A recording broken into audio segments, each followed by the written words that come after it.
Good morning, ladies and gentlemen, and welcome back to Starladder SEA coverage. This is just a local recording. That's all we've got today. There was a little bit of an issue with the schedule where Starladder SEA's last game went really long, and today the teams for EU could not delay. Normally we would wait for the live stream, but unfortunately it's not an option. Our live stream is actually still occupied by the SEA matches right now.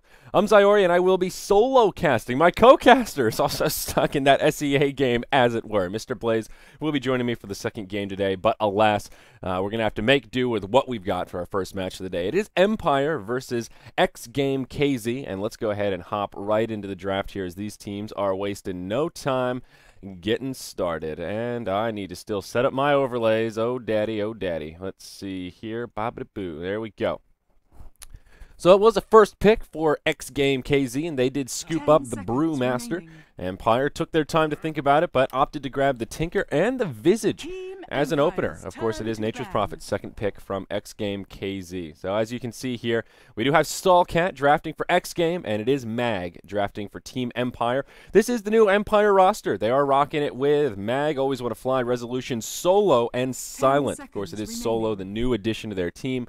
3-2-2, ladies and gentlemen. We'll see how he fares. Still a very talented player, but I actually haven't seen a hell of a lot of him in general recently. Certainly have not seen this Empire team in their new form. Now, next KZ, I'm going to keep calling him next KZ, guys. It's a habit that dies hard. X Game, they do have a stand-in here. They have Gasha with them, and I believe he is in the stead of Equal. Yep, that's right. And they've got Reeves, Whatafaka, Mantis, and Stallcat.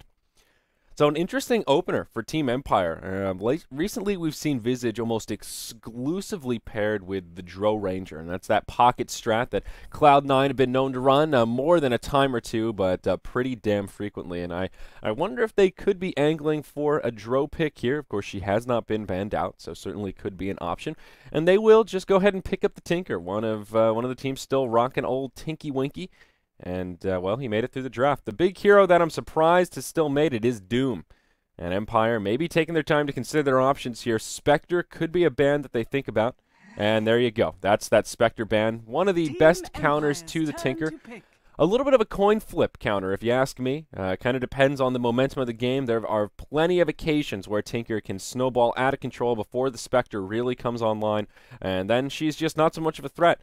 But vice versa can certainly happen if she goes for that urn opener build, gets a little bit of momentum. She can really give Tink a run for his money. Here's your offlaner for Team Empire. It is the Centaur War Runner. They will need position 1 and a support here. They could opt to position 1 the Tinker if they were so inclined and grab a mid-hero. A couple of options, but they will need something to pair with this Visage.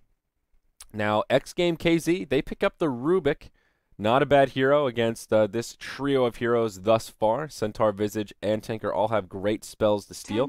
So a pretty good game for Rubik. Decent setup for the Brewmaster as well. Can throw him into a Telekinesis, hit him with a Fade Bolt, and then Brew can hop in and drop the hammer with his rotation.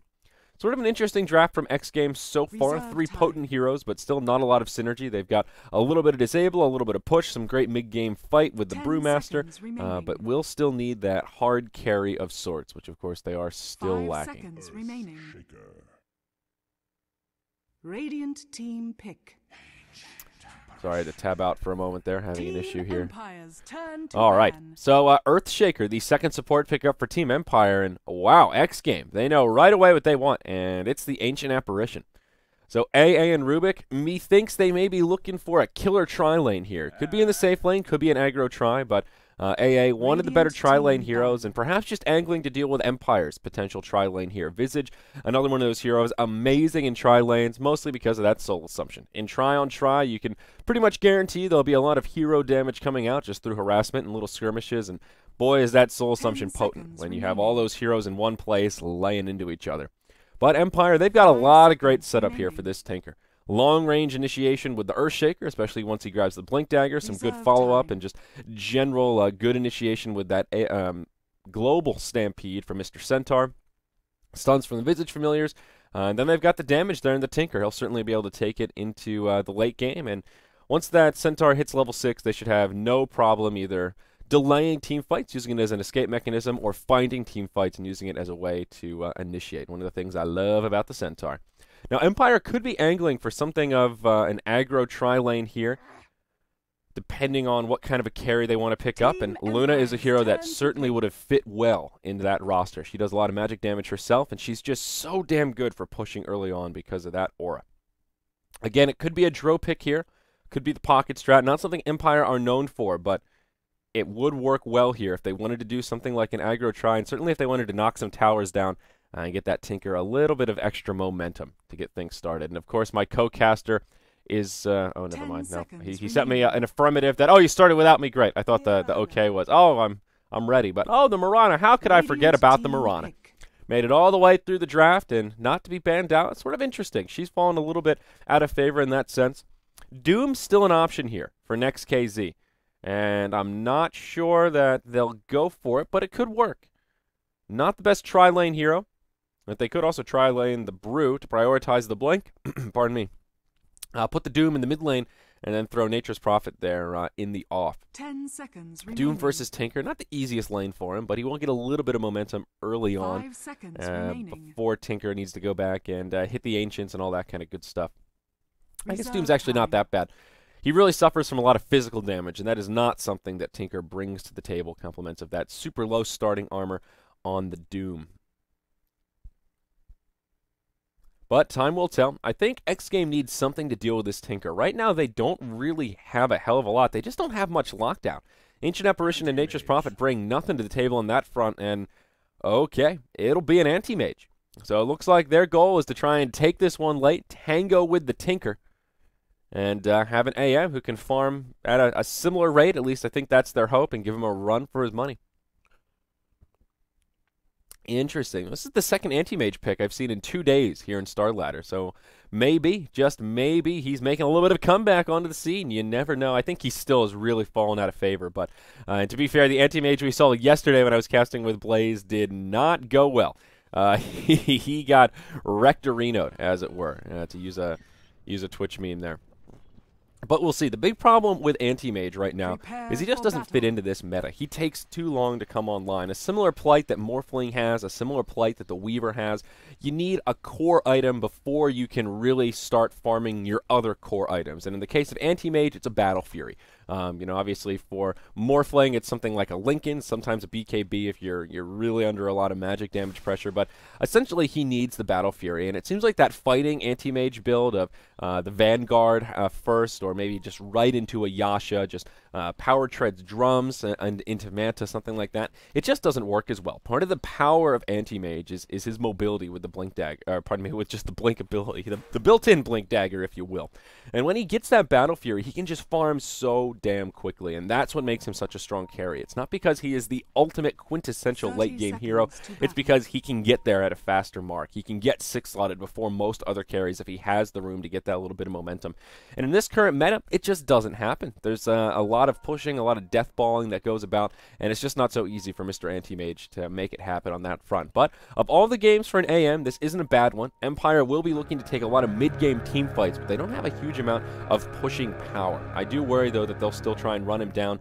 Tinker is one of these heroes that's so much better suited in this meta because he can go late just like the Anti-Mage, except he brings a lot more to the table in the early levels, has a much stronger lane presence, and of course that mid-game, he is destroying people, lasers to the face. Once he gets that Blink Dagger, Dagon, he's setting lasers to Cornbread, and he's just blasting off to space. Let's take a look at initial warning here. Dire side will get one down on the Radiant side of the river at the bottom rune. And Trient will scout out the top rune. Always want to fly on the Visage here. Picks up the double damage. And he'll find himself the first creep kill of the game. Look at that. A nice little gold pick-me-up there. 18 gold sitting in the bank. Lucky for him. Let's introduce some rosters, though, before we see too much action around the map. In the bottom lane, it will be a safe lane try for XGame.KZ. Mantis on the position 1 anti-mage. Reeves on the Rubik. And who's Mr. Yellow here? That'll be their stand-in Gasha on the Ancient Apparition. Up top, whoa, almost a first blood on Stallcat. 14 hit points on him. That double damage, always want to fly, almost enough for it. He'll take a lot of tower shots. Will he fall? 1 hit point on always want to fly. What a close call for him. 1 shot from the Treants would have been enough to bring him down, but he'll eat a tango on his way out. And he will survive, but boy, was it a close call. First blood drawn on both sides of the coin, just a few hits away. Actually, 1 hit away, as it were. Wadafaka going to be in the mid lane, playing on the Brewmaster.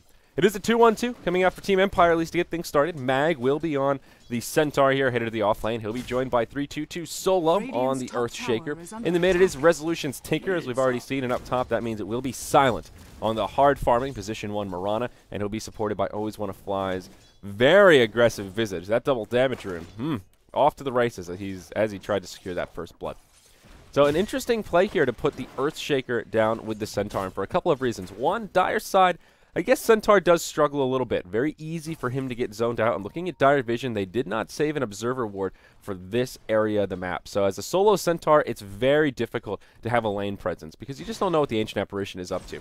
He is not the scariest of supports. Again, they don't have a lot of lockdown with this support duo, but it is easy to get jumped upon and be caught unaware just because you don't have that vision. So having the Earthshaker here does make it a little bit less likely that they'll jump on him. And also just gives them potential for a return kill. With that long-range stun, can set it up on someone. Centaur can gallop his way in and connect with his full rotation, the double edge, the hoof stomp, and there is potential for a kill. But double melee in the off lane, certainly not the easiest thing in the world. Centaur is off to a pretty good start, 6-1 compared to the 12-1 anti-mage. He is off to the races, as he well should be, but at least Mag is finding some experience, sitting level 3, and Sola only level 1, but this is exactly what I'm talking about. Without that ward coverage, things can get pretty sticky pretty quickly. He will take a lot of damage. One more auto attack will be enough to bring him down. He'll make it just barely, knowing his limits. Stallcat TP's in. That'll be your first blood. Down goes Solo, and they'll get a return kill onto the Ancient Apparition. Nicely played by Mag, and he does not die in vain. The Fissure does help set up that kill, and they at least make it a 1-for-1. Solo will TP back down, perhaps hoping to find some experience here if they push the tower, but that will not be the case. Either way, great rotation from Stallcat, showing us the power of the Nature's Prophet. As always, we think of him as a pushing hero, which he certainly is, but that ability to rotate early on, compliments of that teleport, tip the scales in what would normally be an advantage or an even exchange, and give your team exactly what they need to make it happen. Well played, and XGame will find the better of that exchange here in the bottom. Now looking at the mid, does seem to be a pretty even spread. Wadafaka and Resolution, just about blow for blow within 1 or 2 CS of each other as they continue the last hit battle. The Brewmaster not starting with the Stout Shield, but Tinker's Harassment comes more with the abilities more so than the auto attack. So Wadafaka having a fine time here using that Drunken Brawler quite effectively. Opting to skip the Drunken Haze, and against a hero like Tinker, you can kind of go 2 ways with it. He will use the laser to last hit a fair amount, but I think it's kind of a debatable point. The Drunken Haze is really strong against certain heroes, kind of in the middle against some, and useless against other heroes. And Tinker, I think you'll see some brews pick it up, others not, and this is purely just a preference here for Wadafaka. He will pop his Haste rune, looking for another rune pick up here, but it is bottom. Unfortunately for him, he did have to take a guess, and he was wrong. Solo picks up the regeneration. Oh boy, Solo not off to a great start here. He is still only level 1. I think he has the lowest of the supports. Yeah, he certainly is. Even Visage not really finding too much experience. He will hit level 3 from this pole camp, or at least thought he would, as he has been chipping away at the big camp here. So finding at least a little bit of experience. It seems XGame have had a much better time, though, working the jungle. Rubik is all the way up to level 4, and Ancient Apparition sitting halfway through level 3. They will commence a wraparound down here in the bottom lane. They will try to put the pressure on the Mag. Of course, he's not level 6. TPN from Stallcat, but the Fissure from Solo will help break things up. They come in with the Telekinesis. Anti-Mage blinks forward. Still could be a kill. Hoof Stomp flies, but he'll get path blocked by his own creeps. Oh, poor Mr. Centaur. Saboteur creeps right there, but a 4v2. Again, Nature's Prophet tipping the scales and making it a pretty easy kill.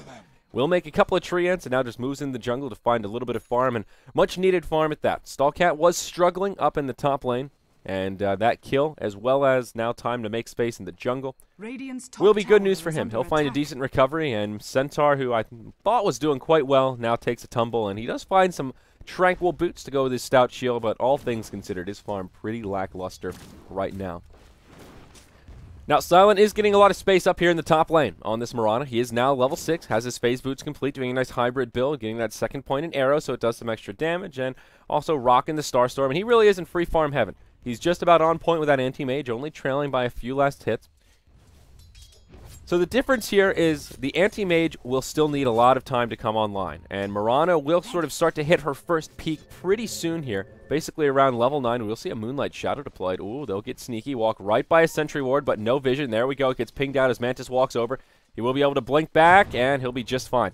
That Sentry saving his life right there, and the first Moonlight Shadow will be rendered ineffective. But right around level 8, when he finishes off that Starstorm or the Sacred Arrow, probably the Storm, that'll be when this Miranda starts to peak, and her magic damage output is pretty damn potent. And all that early farm will give her some okay momentum to move around and try and get involved in these team fights. And I think for Empire, getting active sooner rather than later is going to be the name of the game. Oh, Resolution in mid. He'll get jumped upon, and he will fall. The smoke rotation from the 2 Radiant supports will prove successful. Once again, Stallcat coming in. I don't know if he actually got the experience there. It doesn't look like it, but still a much-needed kill on the Tinker, and it is the Ancient Apparition that gets the last hit. Also gives Whatafaka a little bit of extra momentum in this lane. He is now level 7, has a Primal Split, didn't even have to use it there, and he'll be well on his way to a fast Blink Dagger. 1,600 gold up on the Brew. Tinker does get delayed a bit. He does not have his BOTs unless they're sitting on the Courier. No, oh, this Tinker's farm is not so hot. I'm surprised he's so far off the recipe here at 7 minutes. Usually right around the 7-8 minute mark is when you'd want to see this Tinker looking to be just about at the BOT recipe, and he is very far off the mark. Not good news for Resolution. Now, they did stack up the Ancients a bit. It looks like it is a triple stack, a set of Thunder Hides and 2 sets of the Chubby Wubby Golems here with that super sad face. But it has been blocked out by the Radiant, and this will be kind of the tipping point for Resolution. He'll go for a stack here. Obviously, he won't be able to find it.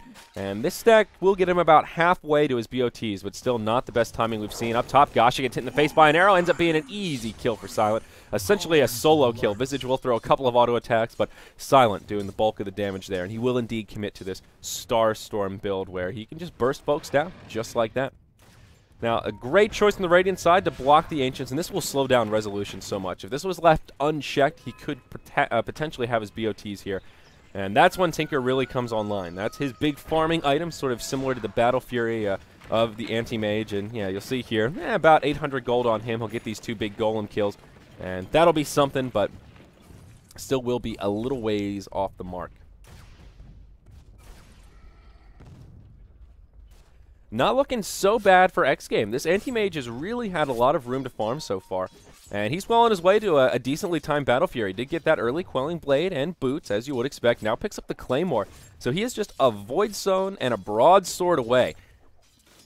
At 8.5 minutes, 300 gold, there seems to be nothing slowing him down. And if he can get like a 12-minute Battle Fury, that's a beautiful timing. That's that timing window, and Anti-Mage is looking forward to really accelerate that farm and just start to snowball out of control. He may need to go for a faster BKB than he would like in this game. May still be looking for a Manta first.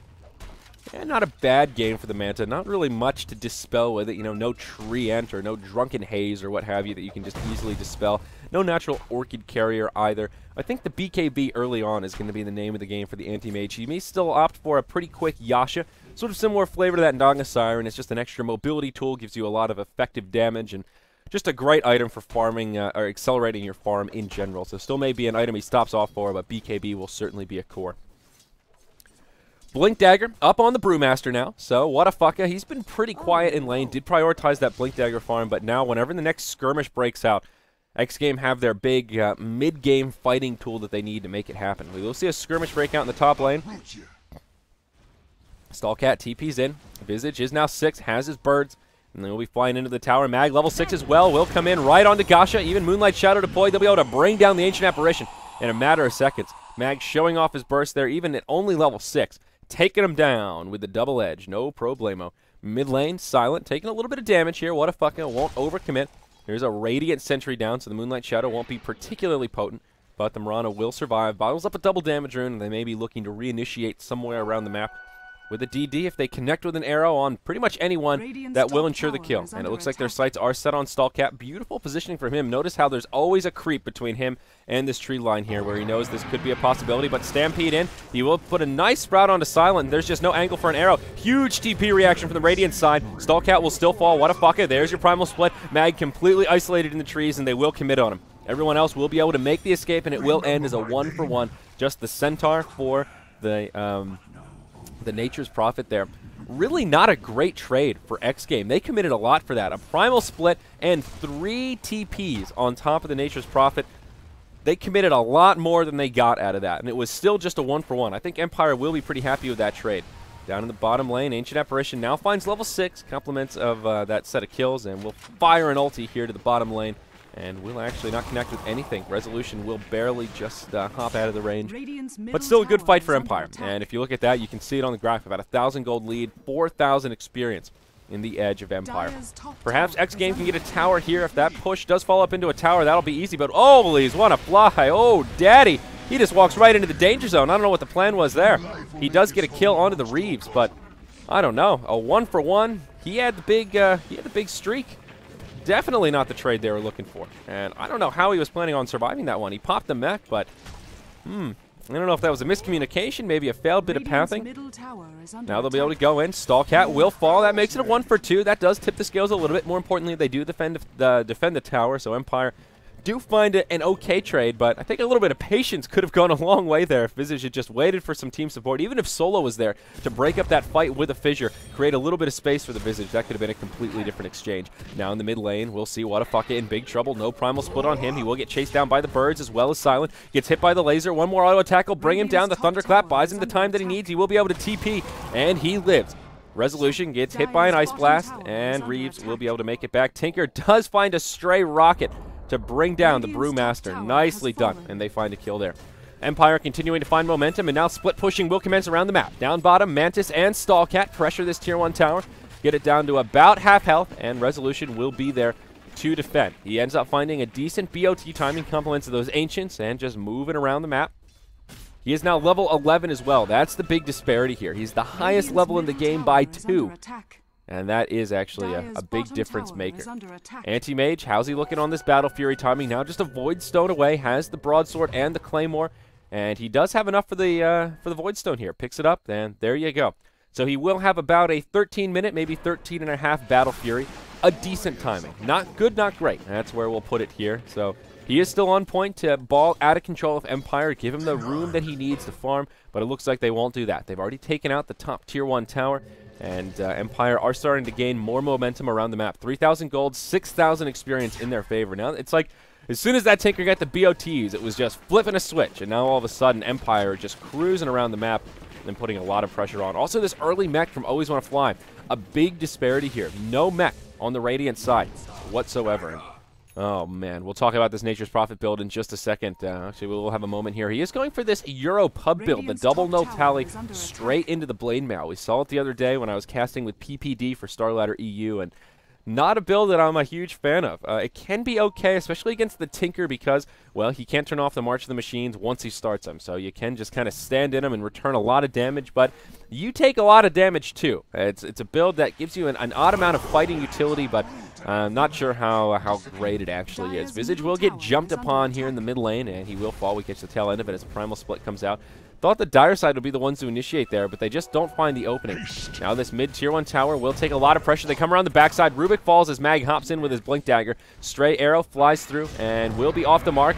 A solo with a solo slam dunk on top of the Nature's Prophet, but enough to secure the kill. And again, this Primal Split from Wadafaka used for these solo pickoffs, just not really ideal. You really want to save it for those big team fights when you commit more heroes and can hopefully find a follow-up, utilize those spells from the primals a little bit more effectively. Wasted Stampede from the Dire side as they were hoping to find a follow-up kill there, but now they will just press forward and do a little bit of chip damage to this tower. They still find a decent exchange, at least make it a 1-for-1. And most importantly, they hold this tier 1 tower here in the mid lane. Anti-Mage down bottom, just farming away. Now has the Battle Fury on Brown Boots. Still not much of a threat, as here this Tinker has come online a bit more, has his Blink Dagger now. And that's a lot of mobility on the side of Empire. That is a double Blink Dagger for them. And Solo is about a third of the way there. Not too shabby for this Earthshaker, who was off to a very slow start. Of course, has his Arcane Boots, and we'll just be looking for that Blink Dagger coming up next. Solo going for a very standard build here, just Phase, Drum, Ring of Aquila. Arrow will connect onto Mantis. Some follow-up stuns from the Familiars. They won't stagger it quite effectively, but they'll still catch the Anti-Mage, and even a question mark coming out from Reeves. I don't know what that one's all about, but easy kill there on the Anti-Mage. Well played by Silent. A pretty easy arrow as well. And oh, pardon me as I'm looking at that. Almost a kill up on the top lane onto the Nature's Prophet. He'll get caught by the Stun Brothers, as it were, soon to be the Blink Brothers once Solo picks up that Blink Dagger. But Empire just grabbing momentum all over the map. It's just falling apart for XGame. And right here is the problem with Anti-Mage. He has his first item, and it was even a decently timed Battle Fury, but he still can't really fight. He still doesn't really contribute all that much. Now he needs another 5-10 minutes of solo time to play with his toy cars in the jungle. and it's just not happening. Tinker's moving around. Now the Centaur is this huge mid-game tempo controller. Even the Visage is online, soon to have a medallion, and has himself the mech to really commence in these team fights. Even the Mirana is so potent right now. 16 minutes in, perfect build for Silent. He goes for this mid-game fighting build where he's pretty tanky. His right clicks are pretty solid right now, and even the Mirana is not traditionally a hard carry. She is pretty damn good. And in the context of this game, given this item build. Now, Dire Turret Courier does get picked off. Nice little play there from Stallcat. And I guess the right click from this build does make things a little bit easier on that front to get a Courier kill. But nothing on it, so not the end of the world. We'll just be an irritant to Empire and get a small little gold boost going the way of Empire. Yeah, or X-Game, rather. You can see the little clip right there. Yeah, that's a Courier, but still a huge lead for the Dire side. And they probably won't let up this momentum anytime soon. Now the Centaur has himself a 4-staff coming out. The medallion's on the way for the Visage. And that means Dire, of course, have Baroche control, but they can do it very easily now. That minus armor on the Visage will make it oh so easy. Tinker's gone back to stacking Ancients. Just a double stack here, but still accelerating his farm quite a bit and holding about a 1,500 net worth edge over the likes of the Anti-Mage. Solo now very close to his Blink Dagger. Let's see here. He's about there. And looks like the Starladder game may have finished, folks. We may be turning this stream on momentarily here. Okay, sorry, folks. I'm tabbed out looking at when we're gonna turn the stream on. Centaur gets pulled to the high ground. He will stampede out. Anti-Mage does get picked off in the bottom lane while we're watching the Centaur. He does survive. And down bottom, looks like he got hit by an arrow from Silent. Yep, and that makes it a pretty damn easy kill. Part of the power of the Mirana. Visage angling around the Roche pit as the Centaur, or pardon me, as the Earthshaker does pick up his Blink Dagger. Radiant's bottom tower is under attack. So you'll have to excuse me here, folks. I do apologize. I'm going to try to get this stream on as quickly as possible here. And we'll get right back into this game. My apologies. We're not missing much, though. Dire side will just take Roche. It will be uncontested, looking at Radiant Vision. They don't have confirmation. This ward may have given them a little bit of intel, but they're just not in a position to contest anyhow. They do have the Ancient Apparition, but it just doesn't matter. It really doesn't matter. It doesn't have the ulti to scout it out, and it will be an easy Roche. The Blink Dagger on Earthshaker is what really scares me here. That is now 3 Blink Daggers on the side of Empire, and even now a Dagon up on Tinker. And it's at the point that, well, Tinker can pretty much just burst down this Anti-Mage. Even with that value point in Spell Shield, he's just not that tanky. He is so susceptible to the burst of this Dire side. If he gets hit by 1 stun, which is pretty easy to do between all these Blink Daggers, it will spell doom for him. There we go. Oh, daddy, that's a blink forward, and that's what I'm talking about. Just imagine if that was the Anti-Mage. Nothing he could have done there. The solo Echo Slam sets it up and makes it an easy kill. They will Moonlight Shadow on the retreat, and it looks like that will be enough to ensure the survival. Cheeky little plays there from Solo as he does use the totem for the stun, and he blinks back to safety. Okay, so we are going to turn on the stream here. All right. Hello, ladies and gentlemen, and welcome to Starladder EU. This is a little bit awkward. I did start recording a local, so don't worry. There will be a full VOD on YouTube for y'all to enjoy if you're getting into this game late. Obviously, we are well into it. 19 minutes in here, 14-6. Empire really grabbing a lot of momentum over this Anti-Mage. It was a pretty even game, but once that Tinker grabbed his BOTs, they just started balling out of control. We'll pull up the item chart for all y'all. Well, we'll take it down for now as the team fight's about to break out. Empire initiate onto Stallcat. He pops his Blade Mail, but it's just not enough. He's not tanky enough to survive, and he will fall. Visage just get picked off in the fray. The Primal Split is used. Empire starting to back up a little bit, but they'll actually just right-click down the Primals. It's just an Earth Spirit left, and they might not be able to bring him down, but they'll be able to hop on the Panda as soon as he goes back to Brew form. Mag was right there. Unfortunately, he falls as soon as he goes back.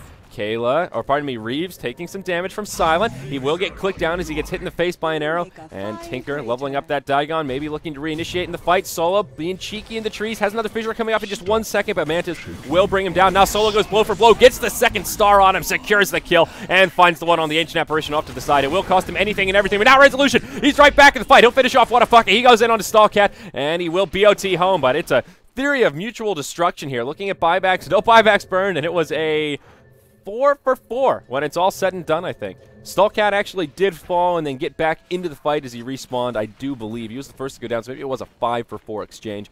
But nonetheless, that's the best team fight that X Game has found this side of the Mississippi, at least in this game. Looking at the gold graph, it's kind of a break even. We'll at least plateau the lead for Team Empire. Now, just for all y'all on the stream catching up, you can look at the items here as I update the title of the stream. Oh man, this is awkward, folks, and this is what happens when a Starladder SEA runs super late and the European teams cannot delay. We got to do what we can. Uh-oh, here's that cheeky play. TP to the Visage Familiars. Reeves in pretty big trouble. Stallcat will come in, has his Blade Mail at the ready, will pop it, but there's no saving Reeves from that burst damage. And even Stallcat, they'll just take the damage from the Blade Mail. Mech is there on the Visage, and he'll pick the Tinker right back up. Mag on the front lines, ready to press forward. Solo comes in, the solo dunk on to stand in Gasha, and will be enough to set up the kill. Down goes the Ancient Apparition. And oh boy, our Empire just abusing the global potential of these Familiars and the BOTs. Tinker always with the target to TP2, making his life so much easier. Up in the top lane now, Silent with an arrow onto Mantis. Does he have the damage for a solo kill here? That's the question. TP's coming in, Solo's there. They've got plenty of stun locks. That's a dead anti-mage. We talked about it earlier on. He had a decent time Battle Fury. I thought BKB may be his first item of choice. He did make the pit stop for the Yasha to continue farming, but he needs Magic Immunity pronto. And at this point, he may just want to abandon ship onto the Manta and just go straight for the Magic Immunity, because I just don't see any other way he's going to have a presence in this game. With 3 Blink Daggers, all this magic damage, even a Maelstrom on the Mirana, Magic Immunity will be the only way that he stands a chance in these team fights. Spell Shield just simply isn't going to cut it, ladies and gentlemen. But Empire continuing to grab a lot of momentum here now, upwards of 10,000 gold, 20,000 experience. Look at the hero chart, and I think this tells the state of the game most clearly. Tinker level 18, Brew the highest on the Radiant side of only 14. Down bottom, we'll see Stallcat initiated on once again. Here are your BOTs, and look at this, he can move the creep, so you know he BOTs right into the position, but oh god, the Tinker taking a lot of return damage. He was the Aegis carrier, so he will fall, comes right back up. Always want to fly, will get picked off around the backside by the anti-mage, as well as the Primal Split. Reeves almost falling to the march, but he will be okay. Tinker does blink forward and will survive. They create some space up in the top lane as Silent does secure that tier 2 tower kill. So maybe a little overzealous there, but it's all right. You got the Aegis of the Immortal. That's what it's for, being hyper-aggressive. They'll make some space on the high ground. They see Mantis, and they want it, but whoa, Earthshaker. All right, he finds a solo kill on the weak Rubik. Pardon me, that is my bad. I thought they were going to jump on the anti-mage here, and there we go. They go right forward. Plenty of stun lock. Down he goes. How do you live without a BKB? Riddle me that, Mr. Joker, because I don't think there's an answer other than Black King Bar. Will the anti-mage ever get the space to farm it, though? That's the big question. He has taken quite a few tumbles over the last few moments as Empire have grabbed momentum, and more of these Blink Daggers have come out. Look at this. Beautiful fissure from Solo. Blocks both of them out of the base. An easy set of kills for Empire, and it's looking to be an insurmountable lead at this point, folks. 14,000 gold, 25,000 experience. The tier 2 tower in the mid will certainly fall. 3 heroes down. They could be looking to break high ground. Certainly some potential here. Buybacks, yep, none available. So they could at least chip away at this tier 3 tower. Empire don't have a lot of pushing prowess, and it looks like they won't force the issue. They'll just back it on up and set their sights on that bottom tier 2, get a little bit of extra gold. All Stinky Tinky here, now up to a level 5 Dagon, and has himself the Ghost Scepter. So he is, I think, suffice it to say, completely online at this point. Even Solo now has his Force Staff complete, has the remaining pieces sitting at home in the bank. So Blink Dagger Force on him. And what's old Centaur working on? Looks like an Ogre Club. Could be a Halberd coming out to deal with this anti-mage. Could also be a BKB of his own. A little bit hard to tell. Both will be great items here. BKB never a bad choice. I don't know that Mag really needs it. He hasn't been too susceptible to magic damage, but certainly wouldn't be a bad item. Mantis taking a lot of damage as he takes the level 5 Dagon. Any other hero, that would have been a kill, but the Spell Shield enough to help mitigate all that magic damage burst. Now, not all bad news for X Game. We will see Aghanim's Scepter out on Wadafaka. That gives him a lot more potency, but 25 minutes in, really not the best timing. We'll see. Maybe it'll be enough to start tipping the scales. Visage working on an Ag Scepter of his own, and always want to fly not too far off the money. About 800 gold until he'll pick it up. And, of course, another bird comes out onto the field, and that makes things that much more difficult. It will indeed be a BKB for Big Brad here. Picks up the Mithril Hammer, and there you go. We'll give him a little bit of magic immunity. At this point, Tinker will be pulling up, possibly for buyback as well as for that E-Blade. Just needs that Eagle Song no big surprise there. Pretty standard stuff for the Tinker. But, oh, look at that net worth chart. 1,700 compared to the 9,000 of Anti-Mage. Whoa, down bottom, we'll see Initiation, Thunderclap, out onto Always Want to Fly. It's a 5v1 as Visage gets caught farming in the Radiant jungle. And, oh, was that a, what is this here? What's he got? That's a Summon Familiars. That's a big one. That is one of the best spell steals the Rubik can hope for. And it's not too often he gets to summon the Familiars. So that will be 2 birds on the map for the Rubik. And the great thing about this is if he grabs another spell, I believe... Actually, now I bit off more than I could chew there. I can't remember if the birds persist or not. But either way, great spell for the Rubik to steal. Gives them a lot more stun potential. Even just the mobile ward aspect here is pretty darn good. But Mirana almost picks off one of them. There you go. Forces out the stone form. And they will survive for now. But Silent may try to angle for a little bit of free money here as these money bags come back to life. Nope, they'll fly back to safety. Oh, Mantis down bottom gets initiated upon and just... Cornbread! How do you survive that? What do you do? Oh my gosh, that wasn't even a forward position. He's sitting at his tier 3 tower in his base.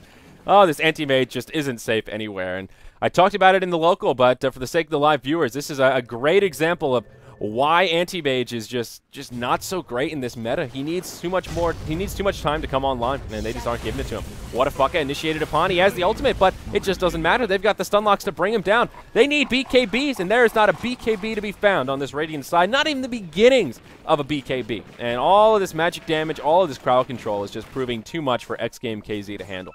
Stallcat going for this awkward Euro build just hasn't done anything for him. We'll now move into a Maelstrom, but he can't even find it. Part of the problem with this build is there's no farm accelerator. So once you fall behind, this is a broke Nature's Prophet. He's about on point with the Earthshaker right now. And that's not where you would expect a Nature's Prophet to be. Certainly not in this meta. Oh, Nature's Prophet. He'll get interrupted, and he's in trouble. Cornbread comes out, returns a lot of damage to Resolution there, but he'll be okay. He'll just back up, TP home, do the things that Tinker loves to do. It looks like he will have an Eagle Song. Yep, there it is. So that'll be an Ethereal Blade coming out on the Tinker, and I think that is pretty much the nail in the coffin. That's that last big item to make that Tinker oh so scary and impossible to deal with. Other item pickups here. I'm looking for item progression on the Radiant side, and I'm just not seeing it. Ancient Apparition looking for an Ags, but yeah, he's pretty far off the mark. Just a point booster there. Will fire an ulti into the Roche pit. He does scout it out, but my question here is, can the Radiant side even contest? They know they're moving into Roche, but with the Medallion, Roche will fall pretty quickly to the right clicks, and I just don't think they can take a fight here. They'll try it, and this could be the last stand for X Game, saying if we give away second Roche, we know this game is over, so we will make a hold here. Rubik does pick up a gem, and now a Maelstrom on the Nature's Prophet, so 2 new items, but Roche falling pretty quickly here. They will press forward, BKB and Stampede pop, but the Primal Split comes out. Roche will survive for now, but it seems to be a bit of a miscommunication. The Panda going in very deep. The rest of the team not quite following suit. There's Mantis finally following up, and he'll get hit by the E-Blade. He gets dropped right away. Stallcat comes in, tries to go blow for blow with Silent, but I don't think he's going to come out ahead in this exchange. Stallcat just falls, pops the Blade Mail kind of late, and he will go down. What a fucka. Lives. The rest of his team falls off to the side. He'll be the last survivor, and it is a full 5-man wipe. And there you go. The last stand for XGame.KZ proves unsuccessful as they get completely wiped up. They don't even find a singleton hero kill. 36-12. Team Empire take a very convincing win over XGame.KZ for our first game of the day here in Starladder EU. Thank you so much for joining us, folks. Again, this was kind of an awkward game. I know the live viewers got into it late. We did start the local recording earlier on. It will be uploaded ASAP to YouTube, so if you want to catch the full game of my solo cast, it will be on youtube.com/BeyondTheSummitTV. Blaze will be joining me for the duration of the cast today, but it's only one more game. Today we have, it is XGame.KZ versus KPG, so only one game up, a short day of EU, but Blaze will be joining me for this last one. It is scheduled to start in about 25 minutes here, so we'll have a little break, and then we'll be coming on back for the conclusion of today's broadcast. Thanks for joining us, and stick with us, as we'll be back after this break.